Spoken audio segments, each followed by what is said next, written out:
Kita kemarin tentang wanita yang hamil dan menyusui ketika ini ada keringanan untuk puasa.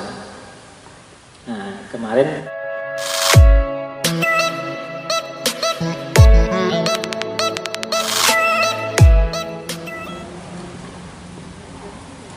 baik, Bapak dan Ibu, Assalamualaikum warahmatullahi wabarakatuh. Terima kasih Pak Nur. Alhamdulillah, Pak Ibu, kita ketemu lagi di sore hari ini untuk melanjutkan bincang kita tentang fikih puasa. Jadi hal-hal yang berkenaan dengan hal-hal praktis yang harus kita bersani untuk ibadah puasa kita. Kemarin kita sudah bincangkan tentang orang-orang yang wajib puasa. Islam artinya non-muslim tidak ada kewajiban. Kemudian balik, anak-anak boleh puasa, boleh, tapi kewajiban belum jatuh. Biasanya untuk tamrinat, untuk latihan saja puasa bagi anak kecil itu. Kemudian berakal, balik berakal. Nah, ini sudah kita bahas di pertemuan kemarin untuk orang yang tidak wajib puasa karena dia safar, kemarin sudah kita bahas juga. Kemudian untuk orang yang haid dan nifas sudah kita bahas juga, yaitu dia tidak suci. Kemudian untuk orang yang tidak kuat, ini mungkin belum tuntas kemarin kita bincangkan.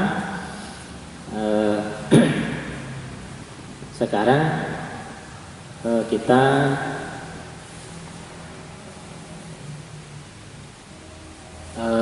lanjutkan bincang kita kemarin tentang wanita yang hamil dan menyusui ketika ini ada keringanan untuk puasa.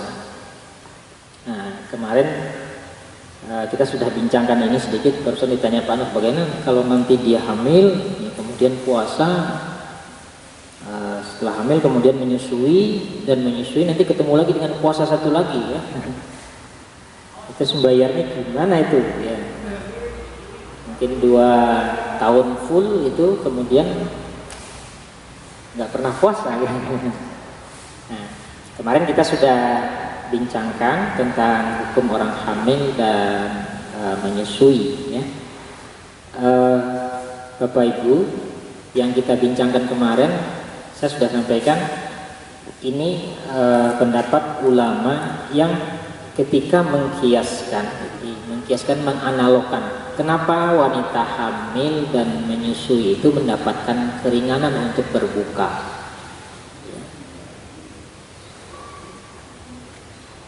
Yang dianalogkan ke orang sakit gitu. Jadi kan posisinya sakit. Kalau orang sakit jelas ada ayatnya kemudian dia disuruh mengganti di hari yang lain, qadha, kan gitu.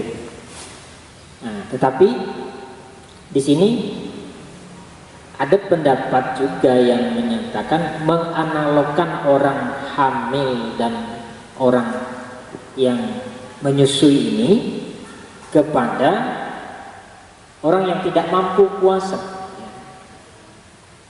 Orang yang tidak mampu itu kan dalam wa 'alal ladzi, dalam ayat 184 Al-Baqarah itu wa 'alal ladzi yutiqunahu, dan untuk orang-orang yang tidak berat melakukan puasa. Dan ini biasanya dikatakan orang tua, orang-orang yang bekerja, yang memang itu kehidupannya hanya itu, tidak mampu. Kalau dia tidak bekerja, tidak menghidupi keluarganya, dan itu tidak kuat kalau puasa. Ini berat untuk berpuasa. Ada yang memaknai sampai ke situ.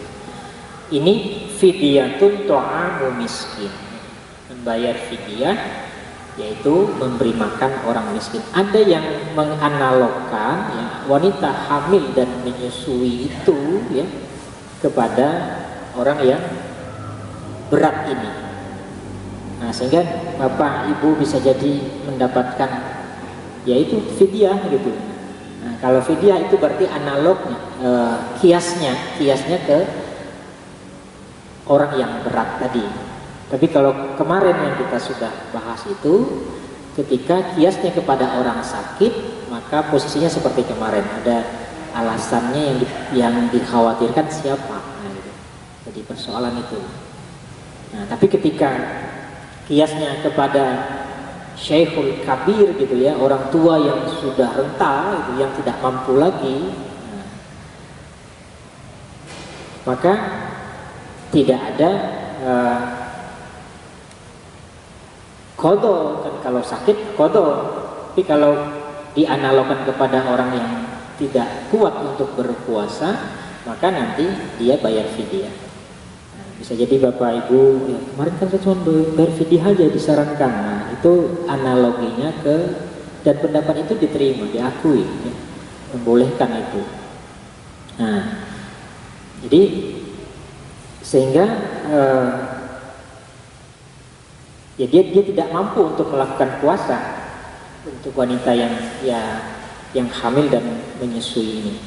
Nah, kita belum ya, sekarang itu belum ada penelitian ya. Saya itu kadang-kadang kan didukung oleh penelitian ya. Belum ada penelitian membandingkan ya, andaikan wanita hamil itu tetap menyusui gitu, apa pengaruhnya terhadap anak dan fisik wanita itu sendiri. Nah, kita belum ada penelitian membandingkan orang yang wanita menyusui, kemudian dia puasa, kemudian dampaknya terhadap anak dan dirinya. Kemudian ada satu wanita yang menyusui juga tapi tidak puasa. Ini belum ada hasil yang membandingkan itu ya, yang kemudian dampaknya kepada apa.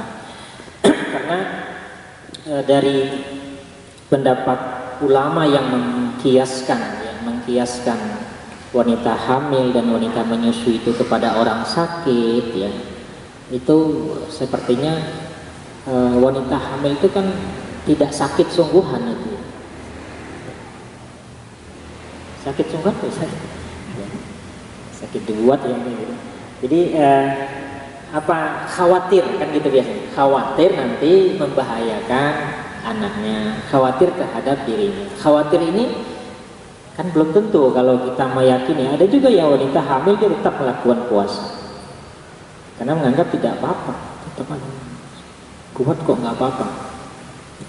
Ada yang begitu ya, keyakinan yang luar biasa ini ternyata berpengaruh ya. Apalagi selama puasa itu dia mampu untuk menyelesaikan khatam Quran berapa kali, anaknya mendengarkan itu hal yang luar biasa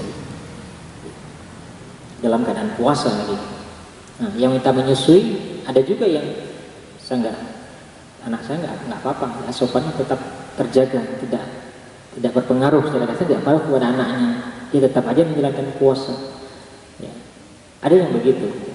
Nah, ini ulama berbeda ya. Jadi ada yang mengkiaskan kepada orang marid ya, orang yang sakit, ketika itu maka nanti jatuh hukumnya dia qadha.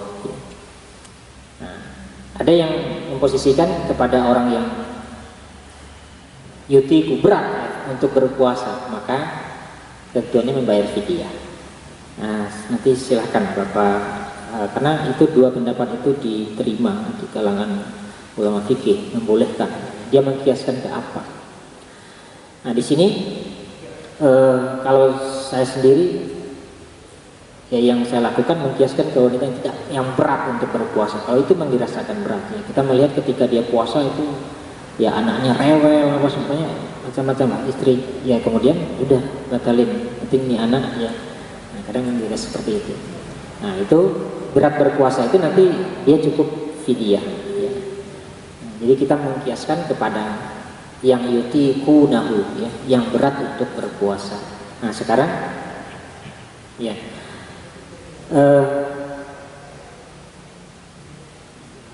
Fidyahnya seperti apa? Di sini nanti ya. Ta'amu miskin. Jadi memberi makan orang miskin.